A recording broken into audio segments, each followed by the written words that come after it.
Hello, everyone. Welcome to the Rider Time podcast here on the Morphin Network. And we're here to discuss love, by which I mean Kamen Rider Valen and his not debut, but his adorable impression on our main character. So, yes, we are here to discuss the one, the only Kamen Rider Gavv, Episode 7. What flavor lies beneath the mask? Ooh, tasty. So, Kamen Rider Valen got its name from the word Valentine, a holiday with crazy pagan and Catholic backing. But because we're going to focus more on the chocolate aspect because he's a chocolate-themed Kamen Rider, the tradition of, we were probably wondering if chocolate was predominantly a Mesoamerican hot beverage. Why is it a staple in a pagan/Catholic holiday? Well, basically, colonization happened. Spices and other fruits were sent back to Europe. In Europe, people like chocolate. Took them a while to perfect because it's supposed to be bitter, supposed to be drinkable. It's not supposed to be eaten. But some dude named Cadbury, yeah, that Cadbury, Henry Cadbury, I think it was, or was it Harvey Cadbury? I can't remember. Started with an H, but or was it Richard? I can't remember. But the guy who made Cadbury chocolate. Basically, he's the first to unlock the secret code of making edible chocolate. Basically, he found a way to basically separate the cocoa beans from the cocoa butter, which is basically what is the leftover byproduct of making liquid chocolate. And basically, he would take the main ingredient of the chocolate to be a drinkable beverage. Drinkable chocolate. Then he took the leftover cocoa butter, mixed it with milk, and then made it edible. That's edible chocolate. And here's the thing, though. Cadbury, this was like late 19th century. Yeah, 19th century. And basically, it was his thing to include cherubs in the designs of his boxes, which he would use to store chocolates. Keep in mind, foil wrappers was not a big thing at the time, so they would use wooden boxes and stuff. And so basically, his chocolates were packaged pictures of cherubs. Like how in that one episode, Jackie Chan Adventures, there's that German chocolate company that has pictures of flying pigs because it's a family thing. Well, that's basically the history behind the cherubs. So naturally, because by that point, Valentine's Day is already associated with cherubs for reasons I'm not going to go into. Naturally, the biggest selling point was the boxes. Now, here's the thing. He wasn't the one to coin the concept of making heart-shaped boxes, but he is the most famous for making them. And basically, eventually, they would use the boxes to package the chocolate, ship them. People would open the boxes, eat them. And what's great is that the boxes were good enough quality that after you finish eating the chocolates, you could use them for other intimate trinkets like watches, rings, and jewelry. Basically, it's kind of like how your grandma's knitting kit is inside those tin containers that say Danish cookies on them. Yeah, that's basically it. If I find a tin box that says Danish cookies on it, and inside I find actual Danish cookies, I will be genuinely surprised because I did not expect to find Danish cookies in a box of Danish cookies. But that's basically the backstory of the use of chocolate for Valentine's Day. And of course, eventually, in 1903, Hershey will take Cadbury's recipe and basically use American industrialization in order to make the cocoa butter, which is the the main ingredient for physical, like eating chocolate. And he would have them melted and cooled in the form of bars or kisses. That's right. That's how Hershey's Kisses came out. And of course, kisses would also eventually be used for Valentine's Day because, kisses. But let's be honest. Kisses just look like giant chocolate chips. Occasionally, might have almonds in them. And I like that. I like almonds. But that's basically history of Valentine's Day's use of chocolate. Will I go into actual Valentine's Day? Maybe in February. If a relevant episode, because what'd be really interesting if Kamen Rider Valen got an upgraded form on the week of Valentine's Day. Actually, I'm gonna check the calendar right now and see when February 14th falls on. And it appears that the two adjacent Sundays will be February 9th and February 16th. So it'd be interesting if on one of those 2 weeks, Valen gets an upgraded form for that. Valentine's Day form. And then, we're going to make a Valentine's Day episode where we just focus on the holiday itself. We're just here to talk about the chocolate. Because, boy, there's so many chocolates. But it's very appropriate that the history of Valentine's Day use of chocolate ties into the process of making chocolate into bars, because we have a bar of chocolate that turns into a gun. That is so freaking cool.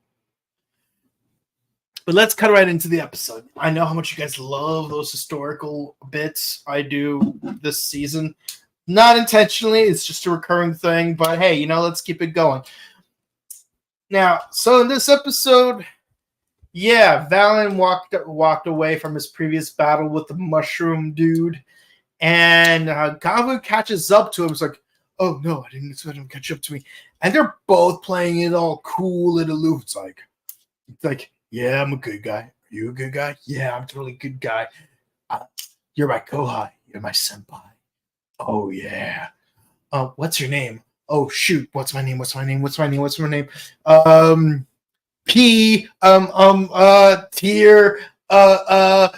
Griffin. Peter Griffin. Oh damn. Han.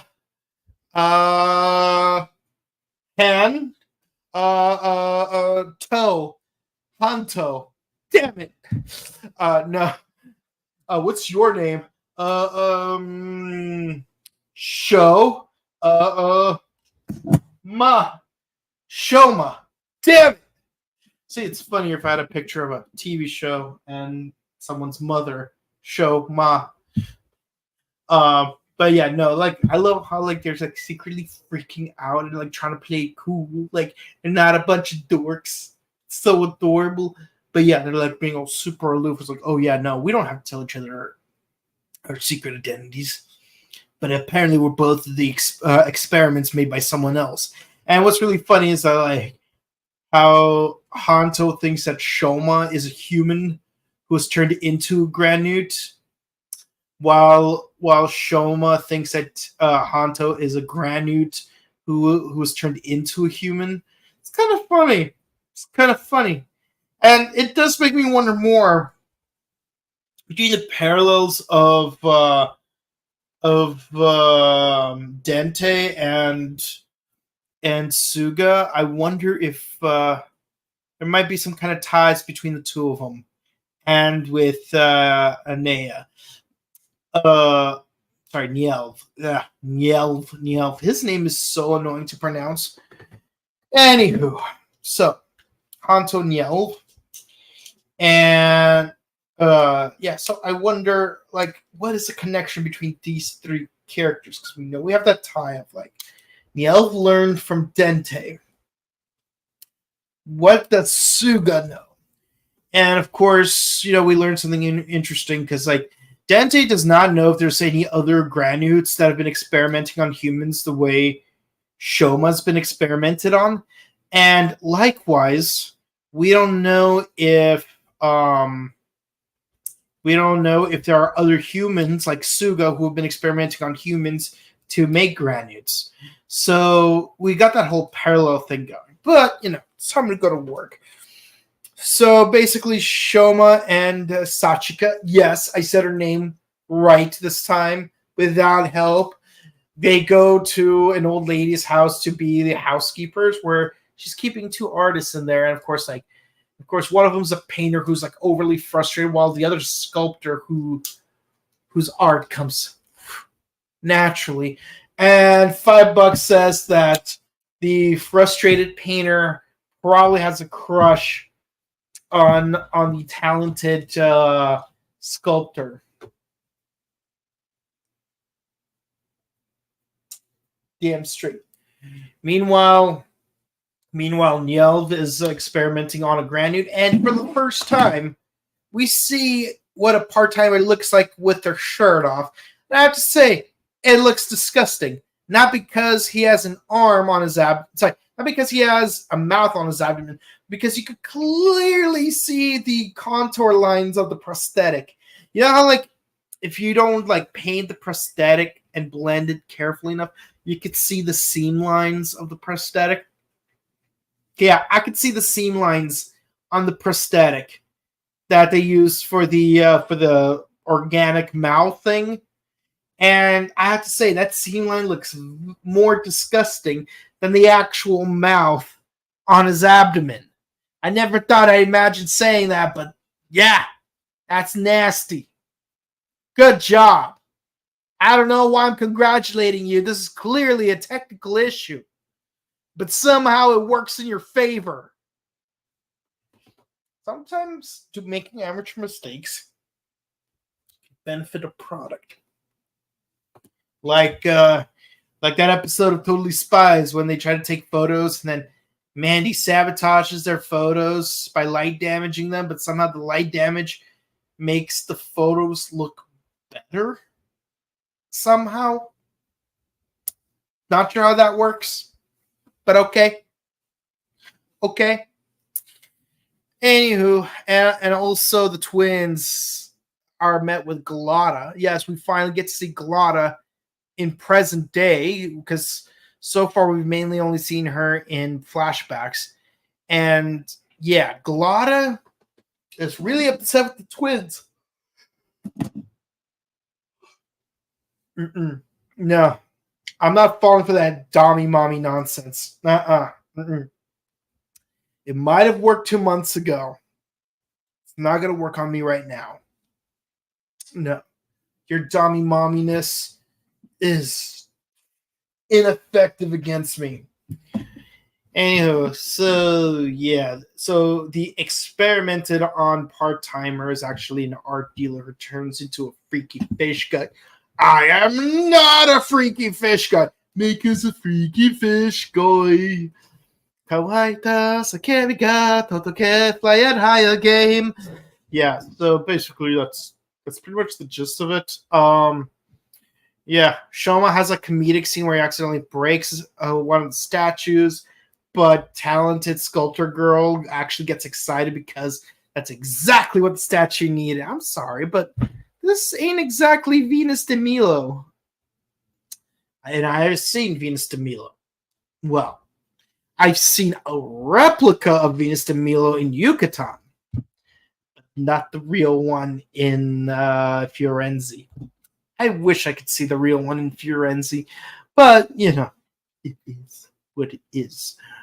So she gets a call from a talent agent, who is actually the part-timer, and basically whisks her away to an art gallery where he turns her into a press. And it just so happens that that Shoma gets a new phone, buy it on Bottom Night Premium, from Dente, that when you insert a Gochizo onto the phone, it will be able to video display things it has seen while it was on patrol, which is actually kind of interesting. It low-key kind of reminds me of the disc animals from Kamen Rider Hibiki, which is appropriate because both Hibiki and Gavv are both purple riders who are the sixth rider in their respective generation. If I had a nickel for every time that a generation sixth rider was purple and used a device that allowed them to observe recordings from their gimmick toy, I'd have 2 nickels. It's not a lot, but it's so crazy that it happened twice.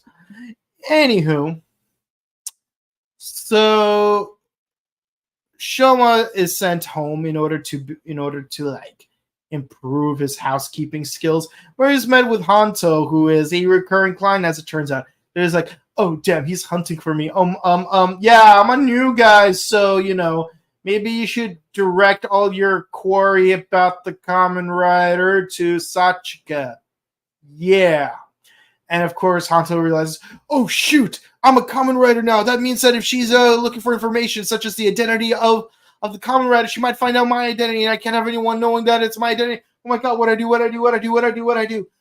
And of course, so the 2 dorks are just panicking, and it's just hilarious. And of course, just as Hanto leaves, he Shoma gets a notification from one of his patrol gochis, so he immediately goes to an art gallery. Incidentally, feeling like he's dealing with a cold case, Hanto finds out that I'm gonna have to do some searching for Scratch. He finds out a pattern of missing artists.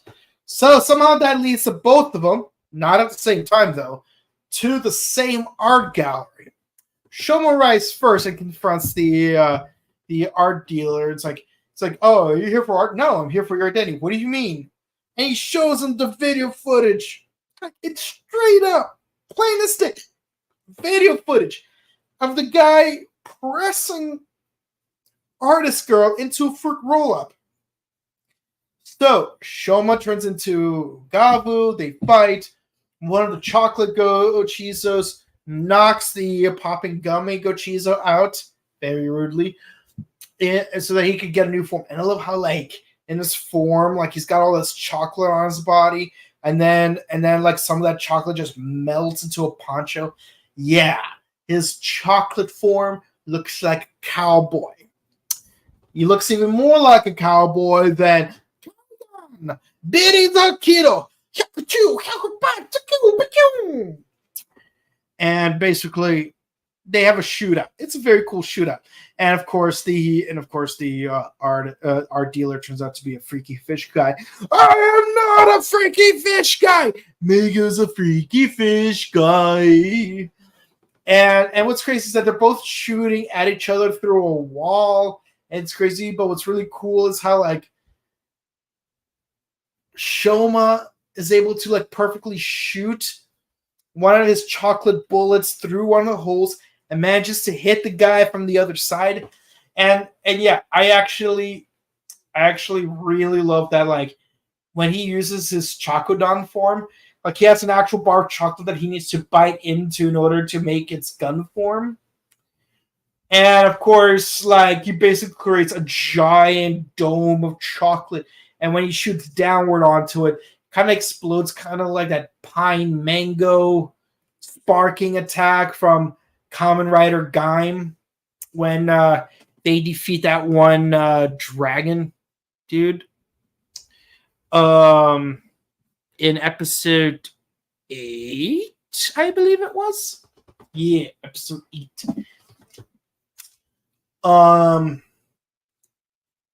Was it episode 7? I can't remember. Can't remember. And I actually reviewed the show. Huh, that's weird.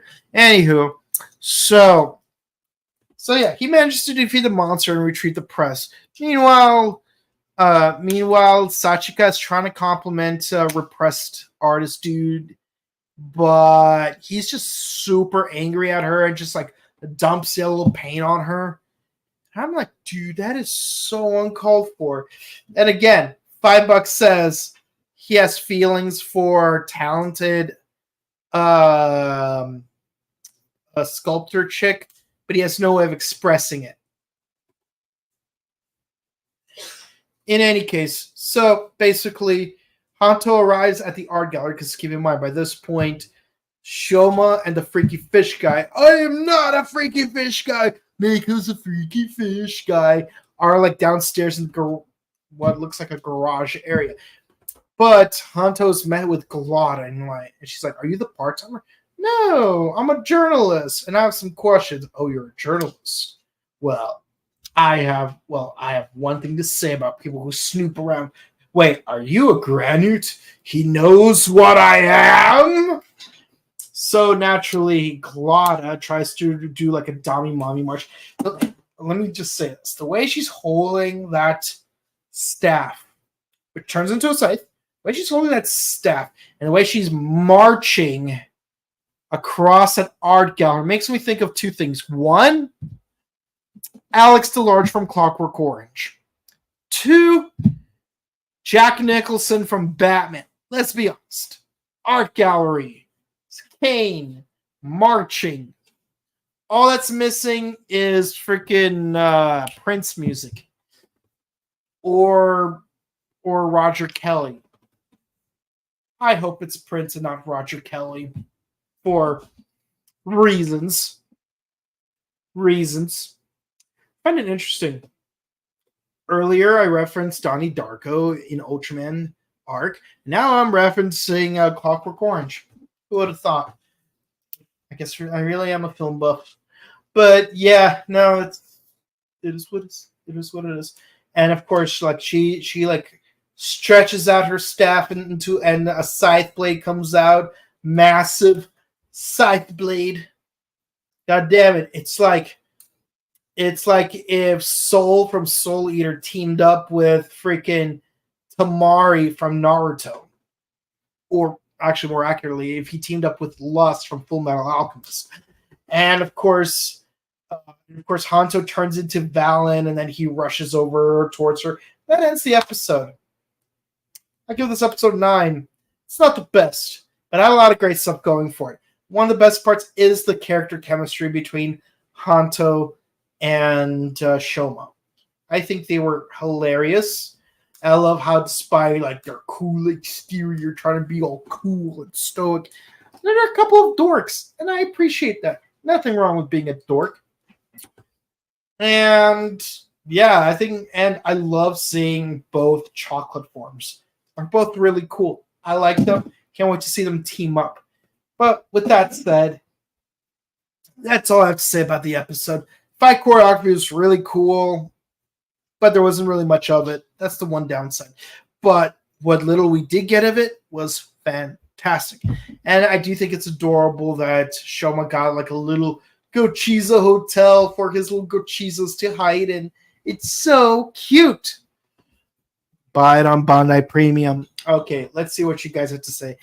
I love Shoma and Hanto. They're such dorks together. I know. It's so fantastic.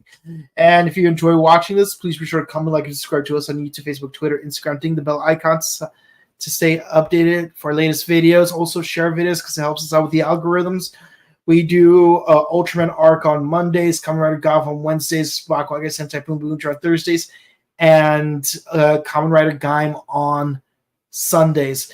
Also, check out our Morphicon interviews. We'll be uploading more coming soon. Also, check out our sister channel, The Buttery Show, where we do various movie reviews. And if you want to follow my personal content, you can find me on Instagram at Boken_Kabuto and on Twitch at twitch.tv/BokenKabuto. Well, that's it, guys. Thank you guys so much for watching. Please be sure to stay safe, stay hydrated, update emergency kits, hug your loved ones, and see you all next time. Have a good one. Bye.